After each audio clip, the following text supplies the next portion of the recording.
Attention at 9ಗೆ ಸ್ವಾಗತ. ನಾನು ವಿಜಯ್ ವೀರಪ್ಪ. ಮೊದಲಿಗೆ ಹೆಡ್ಲೈನ್ಸ್. ಕಾಲ್ತುಳಿತದಲ್ಲಿ ಗಾಯಗೊಂಡವರಿಗೂ ಪರಿಹಾರಕ್ಕಾಗಿ ಆಗ್ರಹ. ಮೃತರ ಕುಟುಂಬಕ್ಕೆ 25 ಲಕ್ಷ ಪರಿಹಾರ. ಗಾಯಾಳುಗಳ ಗೋಳು ಕೇಳೋರು ದಿಕ್ಕಿಲ್ಲ.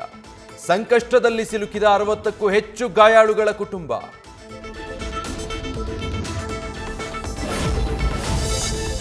ಇಂದಿನಿಂದ ಕಾಲ್ತುಳಿತ ಪ್ರಕರಣದ ತನಿಖೆ ಮತ್ತಷ್ಟು ಚುರುಕು. ಇಂದು 4 ಆರೋಪಿಗಳನ್ನ ಕಸ್ಟಡಿಗೆ ಪಡೆಯಲು ಅರ್ಜಿ ಸಲ್ಲಿಸಲಿರೋ ಸಿಐಡಿ. ನಿಖಿಲ್, ಕಿರಣ್, ಸುಮಂತ್, ಸುನಿಲ್, ಮ್ಯಾಥ್ಯೂನ ಕಸ್ಟಡಿಗೆ ಪಡೆಯಲು ಅರ್ಜಿ. ಕಾಲ್ತುಳಿತದಲ್ಲಿ 11 ಜನರ ಸಾವು.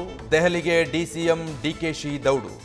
ದುರಂತದ ವರದಿಯನ್ನ ಹೊತ್ತು ಡೆಲ್ಲಿ ಫ್ಲೈಟ್ ಹತ್ತಿರೋ ಡಿಕೆ ಶಿವಕುಮಾರ್. ಆರ್ಸಿಬಿ ಸಂಭ್ರಮಾಚರಣೆಯ ರಿಪೋರ್ಟ್ನ ಹೈಕಮಾಂಡ್ಗೆ ಸಲ್ಲಿಸಲಿರೋ ಡಿಕೆ. ಕಾಲ್ತುಳಿತ ಪ್ರಕರಣದಲ್ಲಿ ನಿಖಿಲ್ ಸೋಸ್ಲೆ ಬಂಧನ ಪ್ರಶ್ನಿಸಿ ರಿಟ್ ಅರ್ಜಿ. ತನಿಖೆ ನಡೆಸದೆ ಆರ್ಸಿಬಿ ಮಾರ್ಕೆಟಿಂಗ್ ಹೆಡ್ ಬಂಧನ ಆರೋಪ. ಇಂದು ಹೈಕೋರ್ಟ್ನಲ್ಲಿ ಅರ್ಜಿ ವಿಚಾರಣೆ.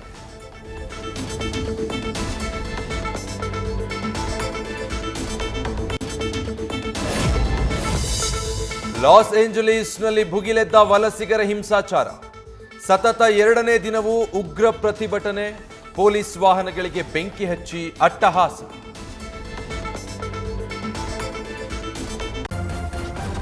ನ್ಯೂಸ್ ಫಸ್ಟ್, ನಿರ್ಭೀತಿಯಿಂದ ನಿಮ್ಮ ಪರವಾಗಿ.